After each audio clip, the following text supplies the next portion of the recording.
with Healing Holden. Today I have a special guest.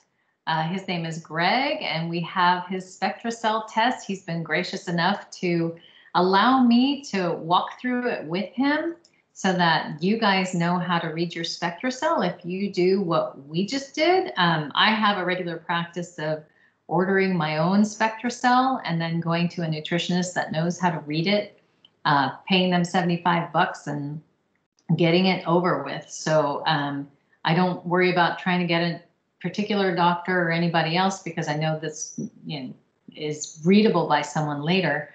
And they don't take insurance, but they are available online. So what we did here with Greg was just order it online. So if you go to Spectracell, you just kind of Google search it and go to their patients area and you can order. They have 4 different tests.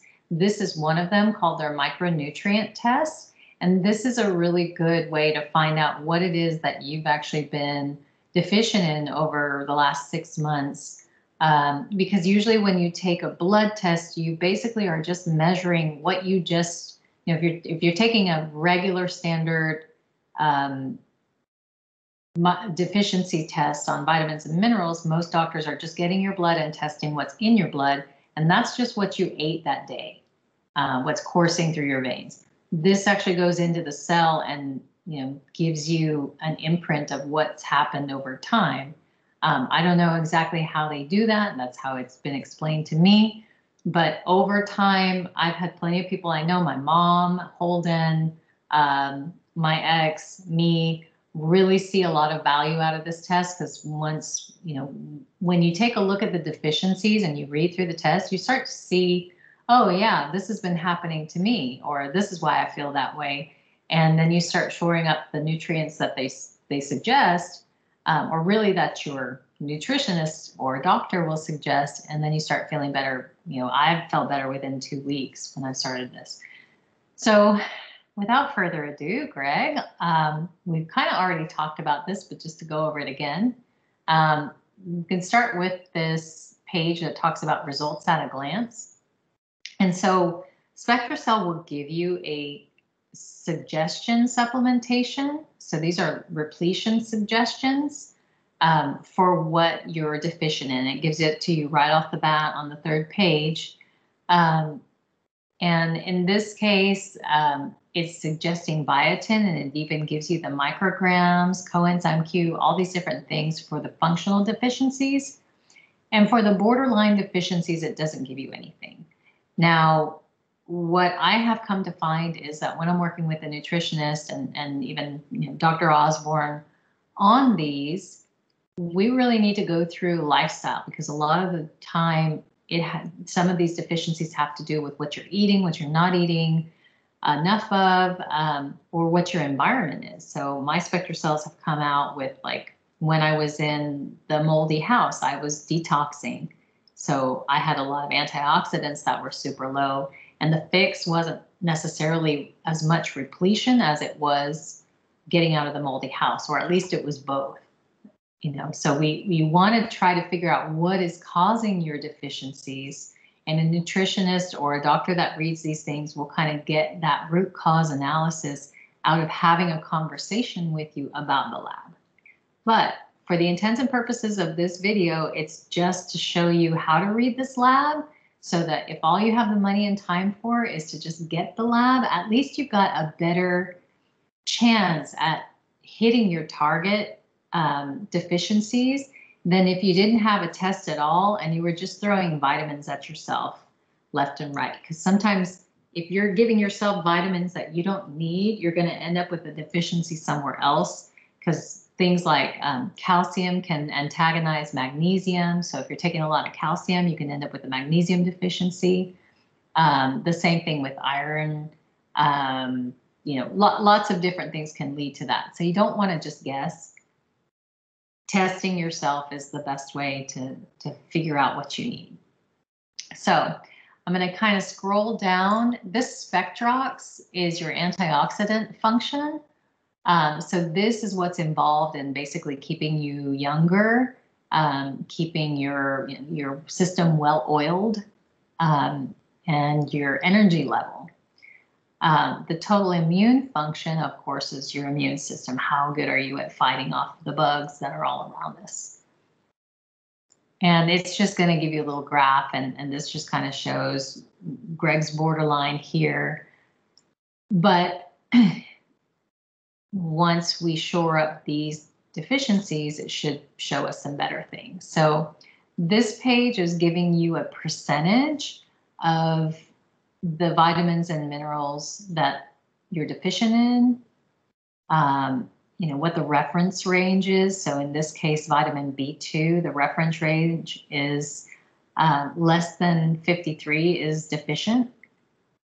And then here in the good, like vitamin B1, Greg's got plenty of that going on.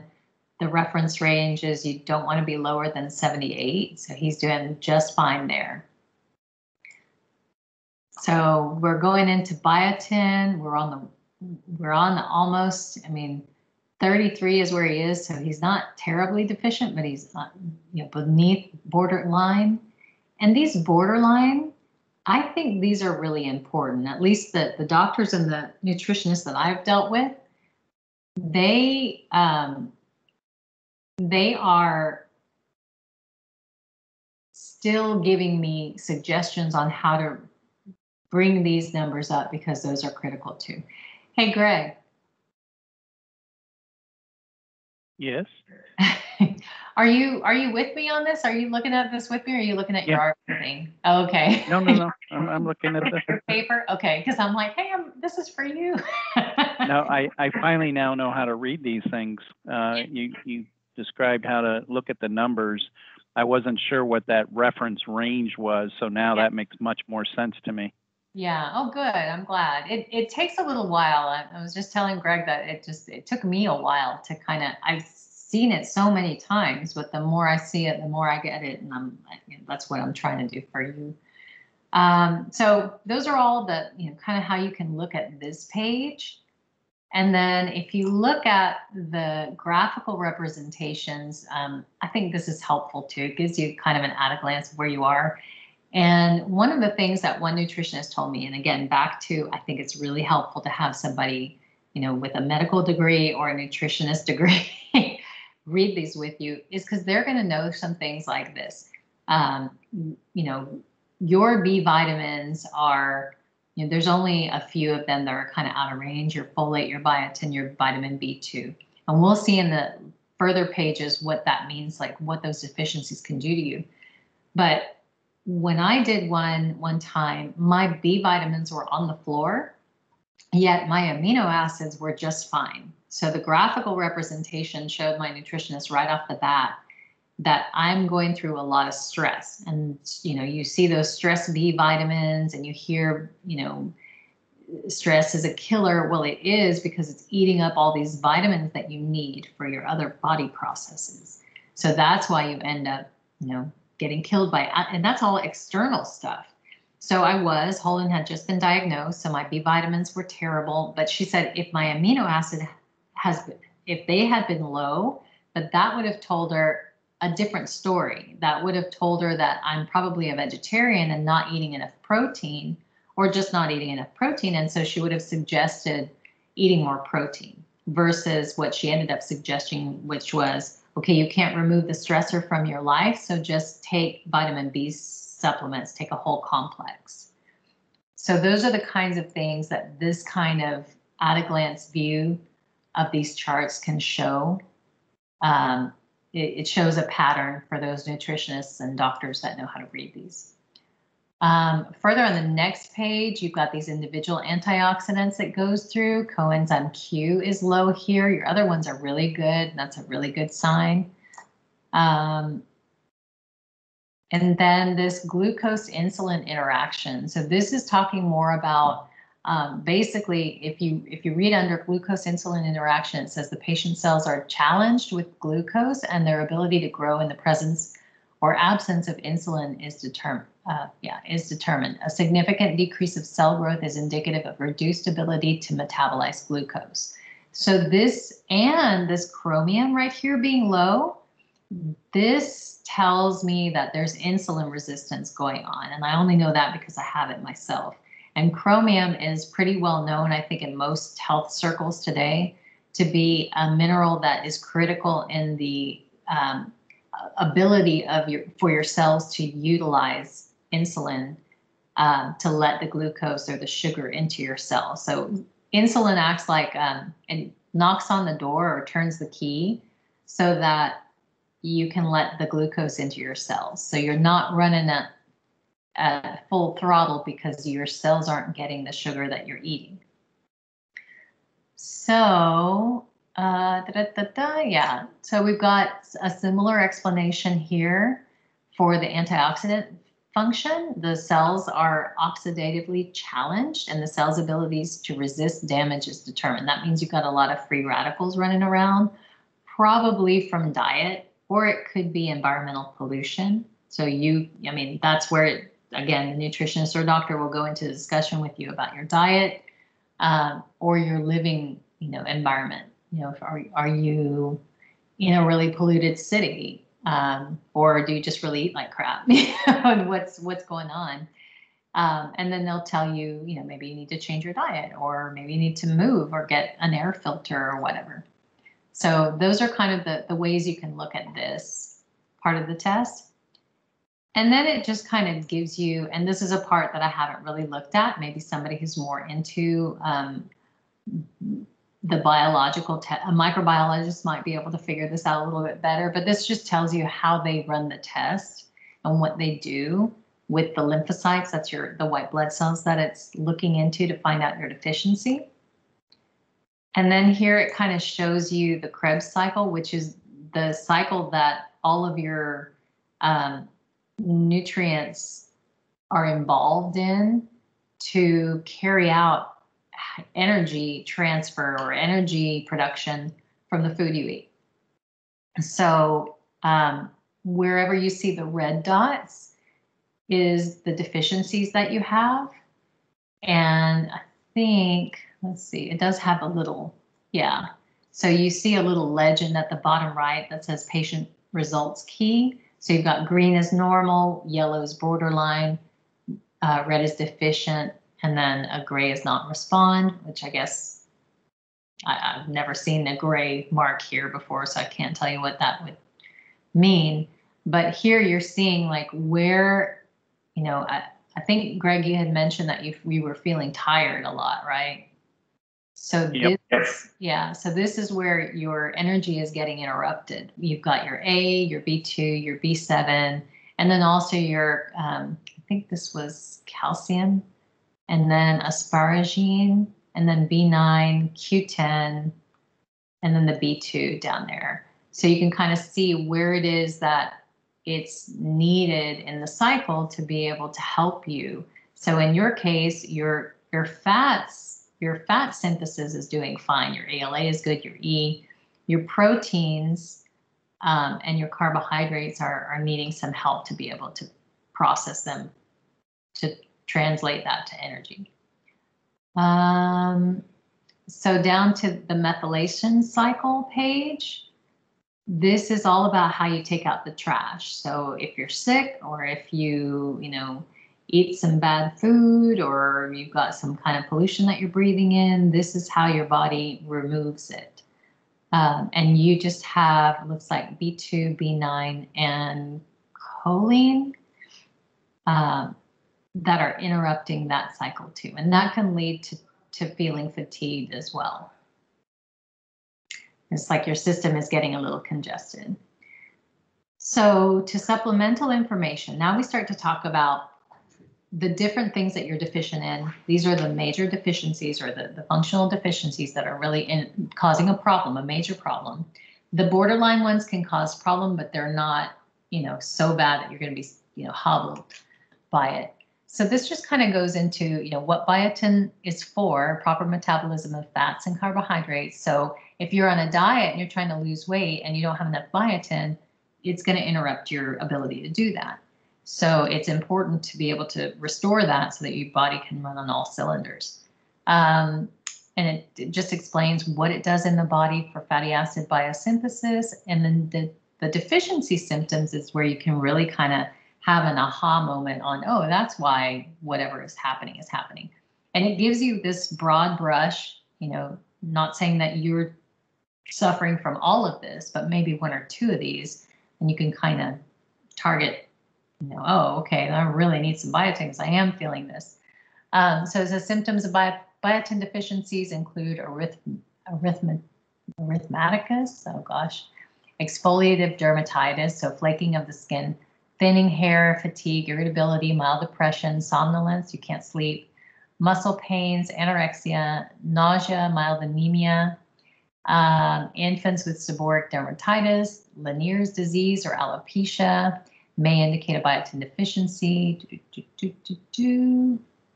Those at risk for biotin deficiencies include persons consuming excessive amount of raw egg whites. So there's like some simple things that, oh, I do eat a lot of eggs, so maybe I should back off of eggs. So it's not solely, when you read these labs, it's not solely about the vitamins and minerals that you need to take, is what changes do you need to make in your life? You know, am I eating like 1 million eggs a day? Am I rocky and I've had a 6-egg shake all, you know, the last 5 years every day? You know, maybe I need to back off there. Inherited disorders, maybe you do have that and that's not something that you're going to be able to fix. So maybe you are going to need to have a biotin supplement all your life. Microflora, loss of inherited microflora from antibiotic therapy. Did I just recently have an antibiotic? You know, like I just had 5 rounds. So I know I need to go get a stool test if I had this deficiency, because that's probably why I have that deficiency. And maybe I can get my gut bacteria back into shape so that I don't have to take supplements. But this is my first step. This is like the Band-Aid. Taking these supplements are like the Band-Aid, and once everything is healed underneath, I can take the Band-Aid off. So we go down to, drug therapy. It talks about trauma. If you have a burn or a surgery, that can happen. Okay, and then elderly. We go down to CoQ10. This is major energy production. This is also super important for your heart and the physiological function. One of the last sentences it says is virtually every cell of the human body requires coenzyme Q10, with heart muscle and the liver having the greatest concentration since their mitochondria contests mitochondria content. It looks like it says contest, is the greatest in the body. Contest. Yeah, I've never heard that in the sentence before, but I guess basically you need the most there, I think. Sorry. Okay, I'm at a loss for that one. So deficiencies and symptoms may be caused by synthesis problems in the body rather than insufficiency in the diet. So there's something hindering in the body you being able to process it from your food. This is interesting for you, I think. It's now established that many patients on statin drugs, cholesterol lowering medications, and HMG-CoA reductase inhibitors have lowered coenzyme Q levels and are at increased risk for deficiencies. Many cardiologists routinely use coenzyme Q10 for treating congestive heart failure. So that's one of the things I had when I had low B12. It was because I was taking metformin, which actually does something to the ability, I can't remember, intrinsic factor in your stomach, and you can no longer break off B12 from meat. So now I have to supplement it for the rest of my life because I can't take it off normally because of the medication I was given. Coenzyme Q low levels. Some studies have indicated that high doses of coenzyme Q10 are useful in arresting Parkinson's disease and the treatment of Alzheimer's disease. The most common deficiency symptoms include angina and fatigue. So I think angina is like really bad reflux, and then fatigue. So in the repletion information, it talks about dietary sources of coenzyme Q10. And you see the food sources, it gives you the option to just bump up some of these foods. And I had that. I had low manganese at one point, And the nutritionist told me, well, that can be real toxic to supplement with manganese. But if you just eat a lot of foods with manganese in it, you'll be okay. And when I looked at the list of all the foods, it was like pineapples and berries, all the stuff that I was getting at from the grocery store, but my family was eating first. And I was letting them because I'm the mommy. So, so I just kind of put a moratorium on that. So that was like a behavioral thing that I could change, much like the eating of a lot of eggs. So glucose insulin interaction, deficiency symptoms, hypoglycemia. Let's see, food sources. So it talks about replacing as much as possible refined carbohydrates with whole food, unrefined carbohydrates. It suggests whole grain products and legumes and fruits, but that's actually very high and that turns into sugar real fast into your body. So Greg and I were talking about the keto diet that I'm on, and it's really helped me with my insulin resistance. So he's given it a go so far. We got plans on what we're going to make. We're going to have some dueling bake-offs. Let's see. Okay, so here it kind of talks about that chromium I was saying before, repletion information. When we're still on the glucose insulin interaction page, that last sentence says, since chromium status is closely linked with insulin function and glucose tolerance, a chromium deficiency is one possible reason for abnormal insulin interaction. And then, yeah, that was one of the, I don't think it was one of the main ones, but it was one of your borderline ones. So it would probably help you to stabilize your blood sugars and, manage your weight to be able to take some chromium. But again, this doesn't give you any suggestions on the amount of chromium. So that's why you might want to see a nutritionist or practitioner that reads these. Oleic acid. Okay, it's the most common monounsaturated fatty acid in human cells. It's important for proper membrane fluidity, hormone responsiveness, infectivity of pathogens. So this is important in your immune system. Mineral transport and immune competence are affected by membrane fluidity. Major source of energy for cells. It's catabolized to the ATP production, basically, and that's all about energy. Biosynthesis. I'm not going to read every single thing in here. Deficiency symptoms. No deficiency symptoms are clearly defined for oleic acid, since a dietary intake is not absolutely essential. Monounsaturated fat intake may be beneficial for reducing high blood cholesterol levels. Let's see. So a need for oleic acid may possibly reflect a need for essential fatty acids, linoleic acid, inoleic acid, and linoleic acid, or omega-3 fatty acids. So basically what this part is suggesting is that you take omega fatty acids, like a fish oil, or, you can take a cod liver oil or just get an omega-3 oil. And it's giving you food sources like peanut oil, avocado oil, sesame oil, for actually getting oleic acid. So these food sources are how to get oleic acid. But the deficiency symptoms part is telling you that if you take omega-3s, that will help you bring this up as well. I don't know if that makes sense. Does that make sense? A little bit clear as mud? Yep. Okay. Clear as mud. Because sometimes you can take one thing and it will help you to balance the other stuff. Yeah, I guess that's the question I have is how do you know where that balance is? If I take like all the things that they list in the diet foods, I pretty much eat on a regular basis, like the fishes, the oils, the fruits and the vegetables. I eat a lot of those. So how do you know when too much is too much and when not enough and balance it out? Well, and that's unless you're taking that test every day. That's where a practitioner comes in handy. because then they'll tell you if you're already, and that's one, I guess I can give you more insight than that, because I had the same problem when I had my most recent Spectracell. I was eating all the things that they were suggesting, with the exception of liver for one of the supplement, I think B12.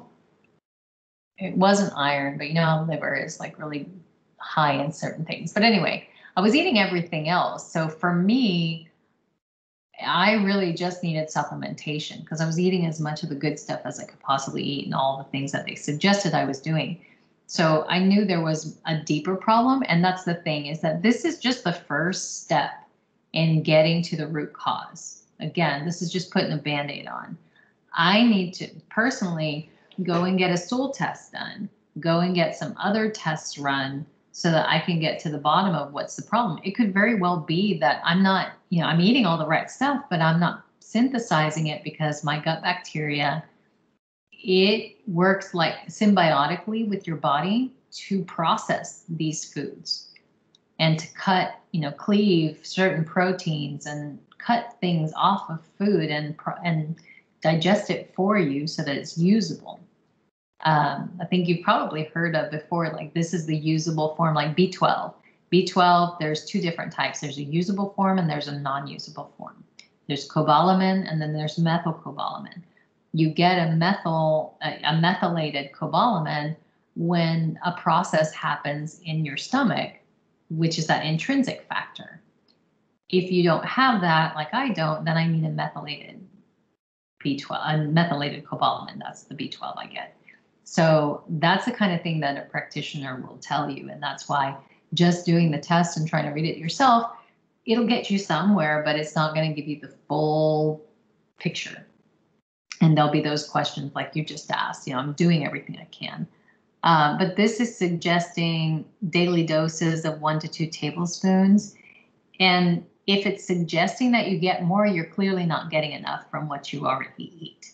And that's because there's something else going on in your body, like I just mentioned about mine. Vitamin A, that's a super important one. Let's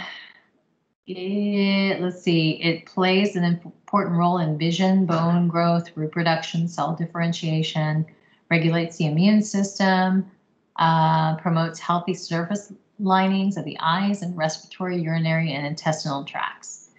Also promotes healthy skin. Retinol is the most active form of vitamin A and is synthesized in the body by conversion of provitamin A, primarily beta carotene into retinol. So I read all this because when you get a vitamin A, you can get, some people just get beta carotene, but beta carotene is not vitamin A. Beta carotene is kind of like a precursor to vitamin A. It helps your body create or synthesize vitamin A. So they're two different things. It's helpful to get them both together. But if you're just deficient in the vitamin A, you can just get it by itself and not have to worry about the rest. But just so you know that you don't get beta carotene thinking that you're getting vitamin A. So here's the interesting thing with the deficiency symptoms. It can lead to problems with fertility, dysfunction with the gastroenterological biliary system, like your intestines and your liver and your bile production, which is your gallbladder, or the pulmonary system. I think it's your gallbladder. I think pancreas is involved too. Pulmonary system, so your lungs. Patients with celiac disease or Crohn's disease and pancreatic disorders are primarily susceptible to vitamin A deficiency due to malabsorption. So, some of the other things that this helps to kind of uncover is, do you have one of those disorders? Has that come up on another lab before? Is it in your family? Those kinds of things can be clues on what you need to dig for. It can result in night blindness or degeneration of the eye. White blood cell levels can be impacted, and it's essential for your skeletal system. Can result in growth retardation or abnormal bone formation. It's most often associated with strict dietary restrictions and excess alcohol.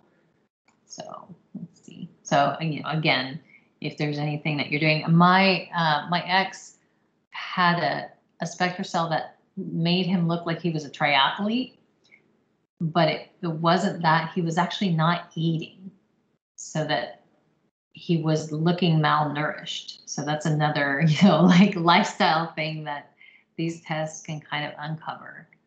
Let's see. Excessive vitamin A intake is toxic and must be avoided. Oh, this is what I had a vitamin A deficiency. So that's what they were suggesting I eat more liver for. So I don't know if you're a big liver fan. You like liver? Oh, that's my boy. No? I love liver. Oh, I love you. No one likes it but us. Okay. Yeah. So here's another interesting thing. Adequate zinc is required to synthesize retinol binding protein, which transports vitamin A. Therefore, a deficiency in zinc limits the body's ability to mobilize vitamin A stores from the liver. So there's a lot of symbiotic relationships between these vitamins and nutrients. You didn't look like you had a zinc deficiency. So if you had one or even a borderline one, I'd say bump up on that, but you don't have that issue. Just a good to know. Supplemental information on B2 helps metabolize foodstuffs into energy. Let's try and get through this. More about energy, just almost all about energy. Glutathione reductase, that last sentence. Glutathione is plays a major role in your immune system. Deficiency symptoms, clinical signs of riboflavin deficiency, another name for B2, are less clear-cut than other B vitamins, but include depression, dizziness, sore or burning lips, mouth, and tongue, photophobia, bright lights bother your eyes, burning, itching, or teary eyes, and loss of visual activity in early stages. Holden had a B2 deficiency, and his eyes were itchy, burning, teary, and this was the reason. More severe deficiencies include dermatitis, nasal or scrotal. I'm not going to ask you about that. Glossitis. That's when your tongue gets real big. I don't know what this chiliosis is. Angular stomatitis. Oh my God. And corneal vascularization. So lots of veins in your cornea. Deficiencies of riboflavin overlap with niacin, pyridoxine, or iron deficiencies. Blah, blah, blah. There's no specific name for riboflavin deficiency. Food sources, we've got them there. No toxicity from taking it, so that would be a good one to take a supplement for. So if you wanted to, you could go ahead and follow their nutritional suggestions on some of these things, especially the ones where, like this vitamin B2, there isn't a toxicity for, because your body's, a lot of the ones when they're fat soluble, like vitamin A, they always tell you don't take too much vitamin A because you can't get it out of your body and it's going to overflow and you're going to have a toxic reaction. With things like vitamin C, it's water soluble, you'll just pee it out. Same thing with B2. So if you wanted to go ahead and start, one of the things you could do to make sure you don't hurt yourself, especially if you're not going to take one of these tests in a while, is bump up your consumption of vitamin A foods like liver. Make that a new, thing that you're going to add in once a week or something like that. And then take B2 or any of the other ones that there's not a problem with. I think CoQ10 was also one. But just basically avoid supplementing with the ones that say that it could be toxic. So omega-3 would be a good one. And then just eat the foods, maybe more of the foods that you already eat of the oleic acid, olive oil, peanut oil, avocado oil. Yeah. Chromium, I would definitely take. You can always get a low dose chromium. That is a metal, so you can get an overabundance of that in your system.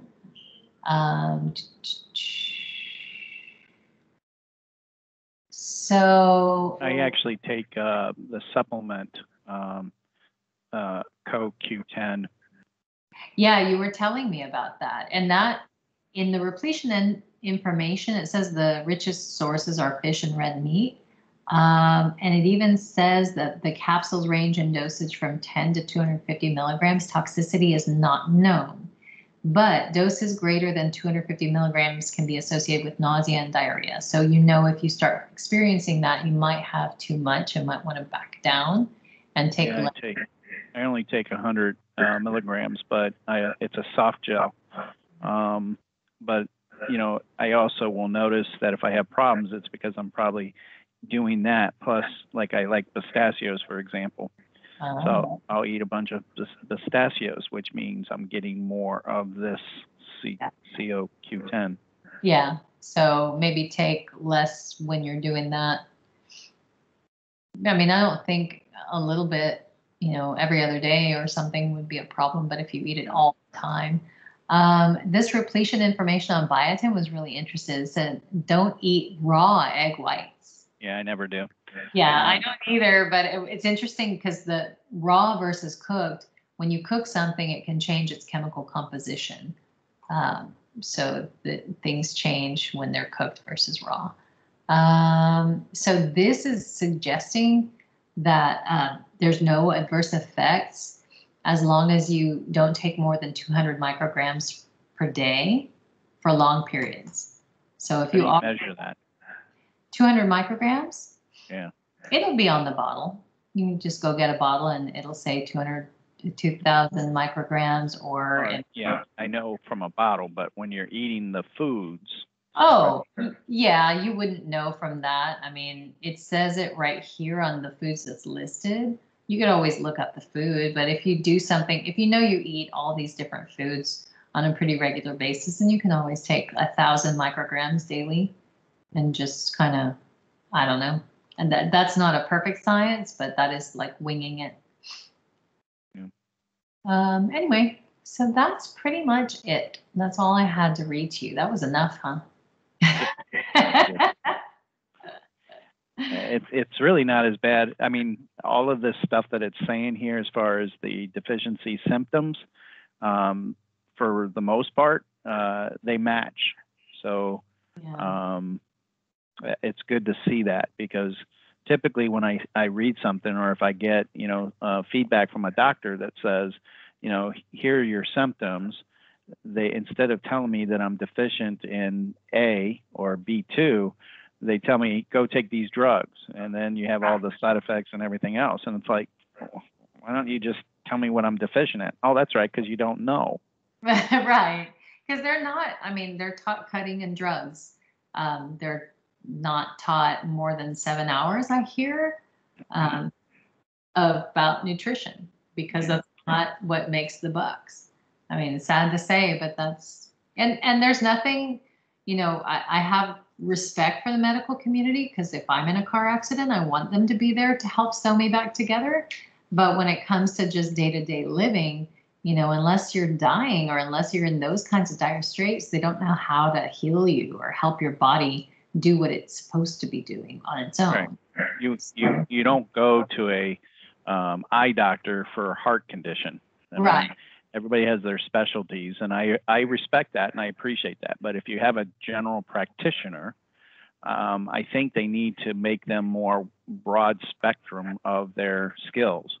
And nutrition should definitely be part of that basic general skill set.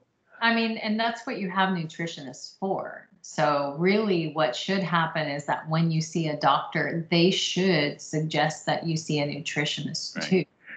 And nutritionists don't get paid much. I mean, the nutritionists I've seen have been they usually get paid in cash. Insurance doesn't cover it because there's not a lot of money to be made in that, right? You don't have drug companies. These are vitamins and minerals you can get from the food you eat. That's free, or at least it's not paying the medical community. So, it should be, if you have a general practice, a good doctor would say get a nutritionist. But, we all know that nutritionists exist, but it's kind of like in organizations that don't pay any attention to training when it's an important part of the development of your people and being able to use the new stuff that comes out or that you're doing, then you're not going to do well. So it's like, we know we need it, but we don't pay any attention to it. So right. Anyway, well, thank you for being my willing victim. I got to see how I can. Yeah, you got to stop your recording, by the way. Yeah, that's what I'm going to do next. And for the rest of you guys, I'm going to stop sharing now. Let's see. So for the rest of you guys, this has been Cynthia and Greg with Healing Holden.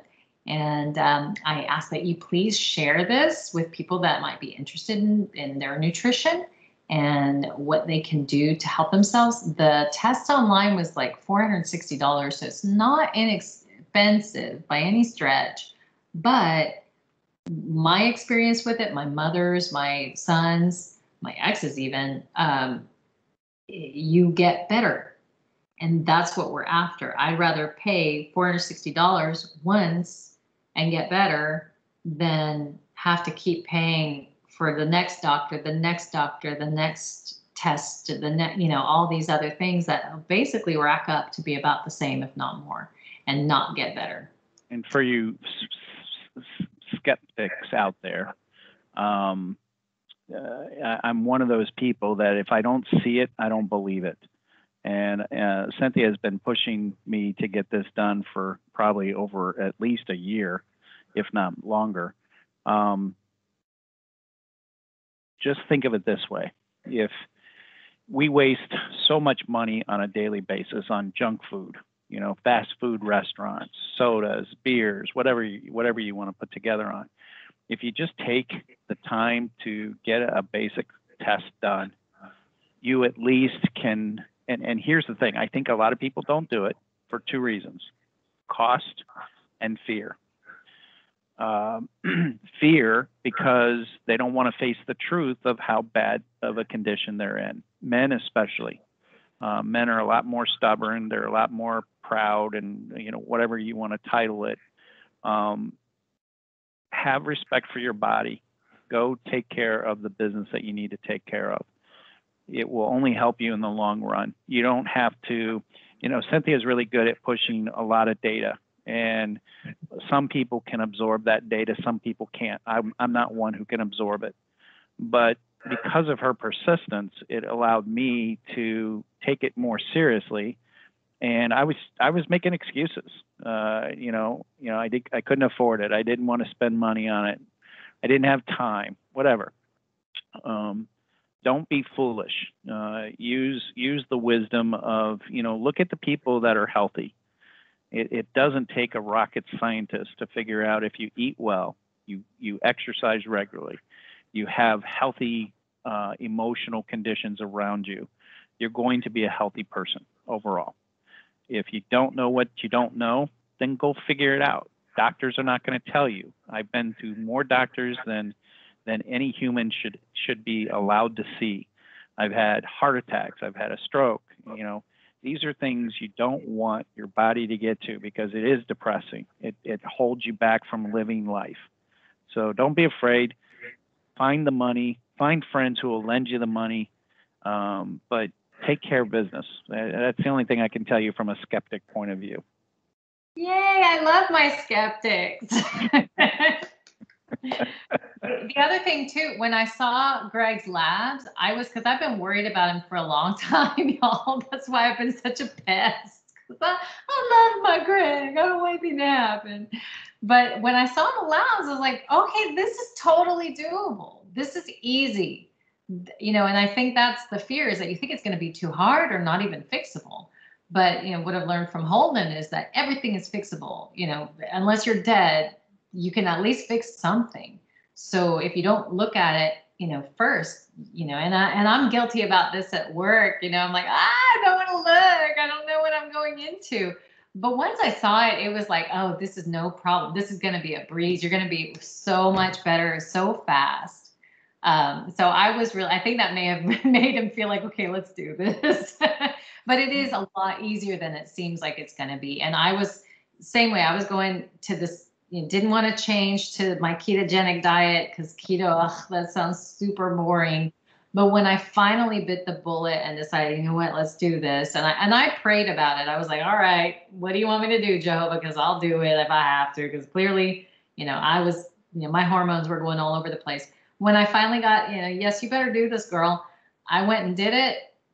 I'm so glad and feel so stupid that I didn't do it earlier. So you're not alone, Greg. Yeah, I mean, it's like exercising, right? You know, or doing athletics. People are afraid that, you know, oh, it's going to be painful, you know, whether it's painful physically, painful emotionally, painful psychologically, you know, we fear that pain. But I'll tell you, when your health is bad, there is no amount of pain that can be justified for being lazy and not taking care of your body. If you want a healthy, good, peaceful life, you've got to take care of your health. And if you don't do it and put in the time and the effort and the energy, then you can't complain to people why you're sick all the time. And that's where I was getting frustrated, is that I got tired of being sick all the time. I got tired of having to go to the hospital and emergency room and deal with heart attacks and deal with stroke, because the long run is I don't want to live like this, you know. And so it took me, after I got my test, and even after I got the test, the kit, it took me probably 3 weeks before, you know, Cynthia finally said, "Did you schedule your appointment yet? Because if not, I'm going to schedule it for you." And unfortunately, you know, it took that long. But once I got the scheduled test, I went in. It took 5 minutes. They took some blood, they put it in the kit, and they sent the kit off. I mean, it really is nothing. And then once you get it back, the next step is a lot harder, because the next step is now you have the data in front of you. If you do nothing, then, you know, sorry to be blunt, but then you're being ignorant. When it's the data's in front of you, you have no more excuses. Now you got to do something about it. And if you choose not to, it's a choice. But then you're going to live with the consequences, and the consequences are not going to be what you want if you want a good, peaceful life. So. And I'm with you, because there are a lot of people that say, you know, to me, like, why, my daughter was saying, why are you bothering Holden with all this probing? And a lot of people do feel like you know, why can't I just accept my son how he is? And, you know, people are all about accepting things now, and it's okay if this lady has a beard, you know, you should accept her beard. I'm like, lady, what you don't understand is that could cause you uterine cancer down the line. It's not just an external representation or an external thing. It's, you know, for me with Holden, it wasn't just, oh, he's autistic, now he's got a stigma, and now we don't like our son because he's not. No, he was sick and there was something wrong, and it was untenable. It was untenable. You cannot, you know, just like you were saying, going to the hospital all the time, being tired all the time. This is a situation it's quality of life that we're talking about. And we're not ever going to be perfect in this world, but at least you can get something done that's accessible. And I think this is accessible. Like you said, you can borrow money if you need to, but you're either going to borrow money on the front end, investing in your health, or you're going to borrow money on the back end, you know, paying for all your hospital bills later. Yeah, I also want to plug in also about children. It is really irritating to watch people judge parents by the way they manage their children without understanding all the facts. I get it. You know, it is frustrating when you see a parent that lets their kids run around, scream, holler, do all these crazy things. And I understand that. And it is frustrating. But as the Lord says, seek to understand. You know, give people the benefit of the doubt. When it comes to a child, yeah, I mean, any of you who've ever had children or had to be responsible for children understand that they are the most important things in your life, the most important people in your lives. And if you don't do your responsible duties of taking care of your child, that means their health and making sure their health is top notch. I don't care what other people think. If I have an autistic child, or if I have a child who's sick, you don't have to like the conditions and the yell outs and all the things that children can do. What you do have to do is respect it. And I just wish people would be more conscientious of the parents. No parent wants to feel like it's really cool and fun to watch my kid go off the rockers, you know, go crazy. No parent wants that. And so have a little empathy and a little, you know, show a little bit of love and care and understanding before you judge and start, you know, not understanding why a child reacts the way they do. That's the only plug-in I have to say. And men especially, we can be the dumbest humans on the planet because of our pride, our arrogance, our lack of empathy. Mothers have to go through a lot to care for their children, and we will never understand. But believe me, I've been judged by many a mother. Yeah, I know. I'm not saying that. I'm not saying moms don't judge, but I'm saying that men don't empathize enough because they think, how hard can it be to give birth? Trust me, you don't want to ever know. Okay. But yeah, I mean, just have a little empathy. Don't judge. Ask to seek to understand first. That's the only suggestion I can give to folks out there, and look at it from a different set of lenses, because your lens might be cluttered. And I think that applies to everyone going through something like that. There's a lot of people that judge fat people. Right. You don't know what kind of deficiencies they have. You don't know if they have lead poisoning from their pipes. You don't know what the situation is. And having things like these deficiencies make you so tired that it's like a downward spiral, because then you want to eat the junk food, because I was like that. I needed sugar just to be upright. But then when I found out the deficiencies that I had, I was just causing myself more problem using the things that was giving me a little energy for a little while, when I could have been, shoring up those deficiencies. Same applies to alcoholics. They're dealing with usually some kind of disorder that's stemming from things like these deficiencies too, mental illness, the ladies with the beard, all kinds of, a lot of times it is like some kind of deficiency in their body caused by something else, but this is a good first step to correcting a lot of things, and makes people be able to exercise like they're supposed to and feel like eating the healthy stuff. And, it's a crutch that you sometimes need to just help yourself get to doing the things that you need to be doing. Because sometimes it's just too hard by yourself without that. But thank you so much for being part of the show. Hopefully the audience will take something away from it and be able to better their lives with it. That's the goal. I think anytime that we're trying to, teach or share, take away something positive from it. You don't have to agree with us. You don't have to even like what you're hearing, but take something positive away from it and apply it to your lives. And if it can make a difference, then we all win. It's a win-win-win. Yeah. And I love all my peeps that are watching my show. So I know you guys are smart. You can do things. And you will share this information with someone you love, or people that you want to bother and pester like me. Don't call me. You go to Cynthia. Greg. He already has me on his bag. Now, if y'all want to pester me to go work out, because I need to start lifting. Do you lift, bro? I need to start doing that, because I'm starting to get a little too wobbly and a little too, I am not appreciating my atrophying muscles at all. So y'all have to get on my case about that. I'll let you do that back to me, Greg. I'm sure you'll enjoy it. Yeah. All right. Well, thank you for joining us on Healing Holden. I'm going to stop the recording now, Greg, and then we can chit chat about all the rest of the stuff we usually do. Okay. All right. And love ya.